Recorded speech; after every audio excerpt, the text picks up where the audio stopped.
ಎಲ್ಲರಿಗೂ ನಮ್ಮ ನಿಸರ್ಗ ಕ್ರಿಯೇಷನ್ಸ್ನ ಕಿಚನ್ಗೆ ಸ್ವಾಗತವನ್ನು ಕೋರುತ್ತಾ ಇವತ್ತಿನ ವಿಡಿಯೋದಲ್ಲಿ ನಾವು ಮನೆಯಲ್ಲೇ ಜಜ್ಜು ಮೂಲಂಗಿ ಗೊಜ್ಜು ಹೇಗೆ ಮಾಡೋದು ಅಂತ ನೋಡೋಣ. ಅದು ನಮ್ಮ ನಿಸರ್ಗ ಹೋಮ್ ಮೇಡ್ ಪ್ರಾಡಕ್ಟ್ಸಲ್ಲಿ ಮಾಡಿರೋಂಥ ಕರಿ ಪೌಡರ್ ಹಿಟ್ಟು ಮಾಡ್ತಾಯಿದ್ದೀವಿ.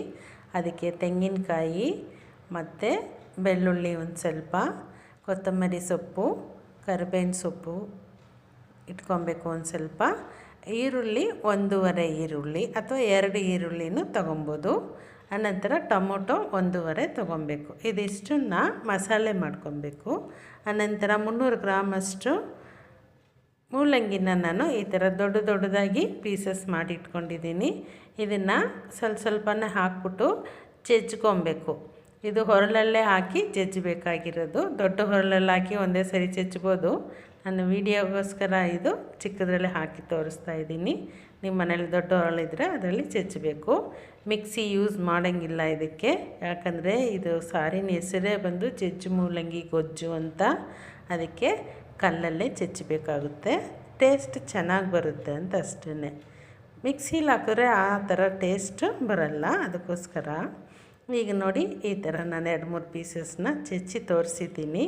ತುಂಬ ದೊಡ್ಡ ಪೀಸು ಇರಬಾರ್ದು, ತುಂಬ ಪುಡಿನೂ ಇರಬಾರ್ದು, ಎಲ್ಲ ಮಿಶ್ರಣವಾಗಿರಬೇಕು. ದೊಡ್ಡ ಪೀಸು ಚಿಕ್ಕ ಪೀಸು ಆ ಥರ ಒಟ್ಟಿನಲ್ಲಿ ಆ ಕಲ್ಲಲ್ಲಿ ಅದು ಜಜ್ಜೋಗಿರಬೇಕು. ಆ ಥರ ತೆಗೆದಿಟ್ಕೊಬೇಕು. ಇವಾಗ ನೋಡಿ ಇದಿಷ್ಟು ಅಂದರೆ 300 ಗ್ರಾಮಷ್ಟು ಮೂಲಂಗಿನ ನಾನು ಜಜ್ಜಿಬಿಟ್ಟು ಈ ಥರ ಇಟ್ಕೊಂಡಿದ್ದೀನಿ. ಈಗ ಇದನ್ನು ಒಗ್ಗರಣೆ ಕೊಡೋಣ. ಒಗ್ಗರಣೆಗೆ ಬಾಣಲಿಲಿ ಎಣ್ಣೆ ಹಾಕಿ ಅದಕ್ಕೆ ಸಾಸಿವೆ ಹಾಕ್ಕೊತಾ ಇದ್ದೀನಿ. ಈಗ ಸಾಸಿವೆ ಸಿಡಿದ ಮೇಲೆ ನಾವು ಕರಿಬೇವಿನ ಸೊಪ್ಪು ಮಾಮೂಲಿ ಹೆಂಗೆ ಒಗ್ಗರಣೆ ಕೊಡ್ತೀವಿ ಅದೇ ಥರ ಕೊಡ್ತೀವಿ.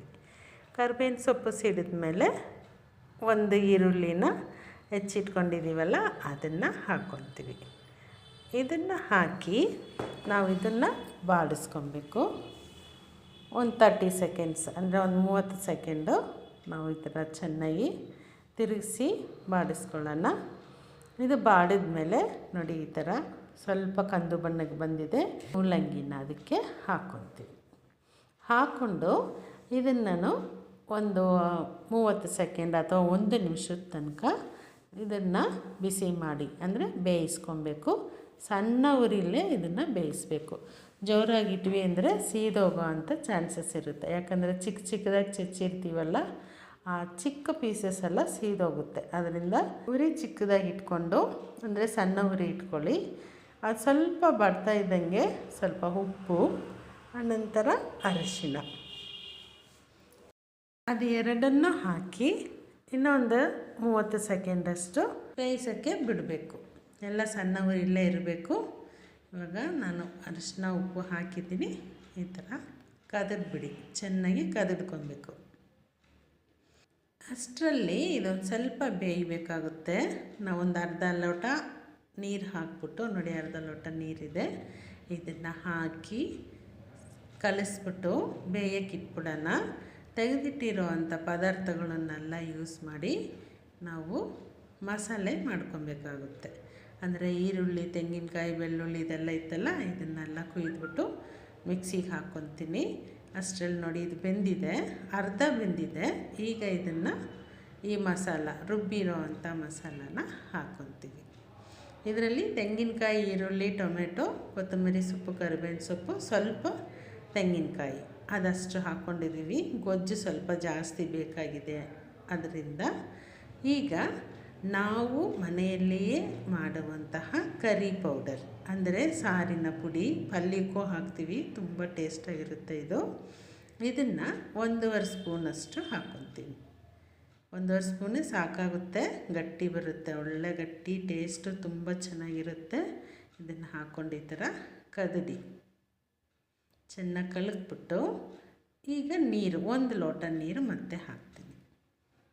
1 ಲೋಟ ನೀರು ಹಾಕಿ ಮಸಾಲೆ ಮತ್ತು ಕರಿ ಪೌಡರ್ ಅಂದರೆ ಸಾರಿನ ಪುಡಿ ಮಿಶ್ರಣ ಚೆನ್ನಾಗಿ ಆಗಬೇಕಲ್ವ, ಇಲ್ಲಾಂದರೆ ಗಂಟಾಗುತ್ತೆ. ಅದಕ್ಕೋಸ್ಕರ ಈ ಥರ ಕಲಿಸ್ತೀವಿ. ಕಲಿಸಿದ ಮೇಲೆ ಮತ್ತೆ 1 ಲೋಟ ನೀರು ಹಾಕ್ಕೊತೀನಿ. ಅಂದರೆ ಈಗ ನಾನು 2 ಲೋಟ ನೀರು 350 ಗ್ರಾಮಷ್ಟು ಅದನ್ನು ಹಾಕಿದ್ದೀನಿ. ಮೊದಲು ಅರ್ಧ ಲೋಟ ನೀರು ಹಾಕಿದ್ದೀವಿ. ಸೊ ಟೋಟಲಾಗಿ ಈ ಸಾರು ಮಾಡೋದಕ್ಕೆ 4 ಲೋಟ ನೀರು, ಅಂದರೆ 4 ಲೋಟ ಅನ್ನೋದು 400 ಗ್ರಾಮ್ ಇರುತ್ತೆ. ಇನ್ನು ಹೆಚ್ಚು ಕಮ್ಮಿ ನಮ್ಮ ಸಾರಿನ ತಿಕ್ನೆಸ್ ಅಂದರೆ ಅದು ಗಟ್ಟಿ ಬೇಕಾ ಇಲ್ಲ ನೀರು ಬೇಕಾ ನೋಡಿಕೊಂಡು ನಾವು ಹಾಕೊಬೋದು.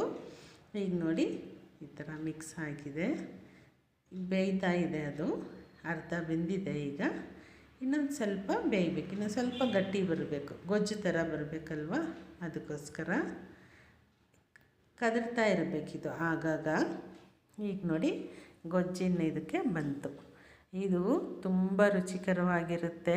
ಚಪಾತಿಗಂತೂ ಹೇಳಿ ಮಾಡಿಸಿರೋ ಅಂಥ ಸಾರಿದು ಜಜ್ಜು ಮೂಲಂಗಿ ಗೊಜ್ಜು ಅಂತ ಹೇಳ್ತೀವಿ. ಸ್ವಲ್ಪ ಕೊತ್ತಂಬರಿ ಸೊಪ್ಪು ಹಾಕಿ ಸ್ಟವ್ ಆರಿಸ್ತೀನಿ. ಇದು ಚಪಾತಿ ಮತ್ತು ಅನ್ನ ಜೊತೆಗೆ ಮುದ್ದೆ ಎಲ್ಲದಕ್ಕೂ ಇದಾಗುತ್ತೆ. ಒಂದು ಸರಿ ಮಾಡಿ ಮನೆಯಲ್ಲಿ ನೋಡಿ ಟೇಸ್ಟ್ ಹೇಗಿದೆ ಅಂತ ಕಮೆಂಟ್ ಮಾಡಿ. ಇದಕ್ಕೆ ಬೇಕಾಗಿರೋಂಥ ಪದಾರ್ಥಗಳ ಪ್ರಮಾಣಗಳೆಲ್ಲನೂ ನಾನು ಡಿಸ್ಕ್ರಿಪ್ಷನ್ನಲ್ಲಿ ಕೊಟ್ಟಿರ್ತೀನಿ, ಅದನ್ನು ನೋಡಿ ನೀವು ಅದೇ ಥರ ಮಾಡಿ ನೋಡಿ.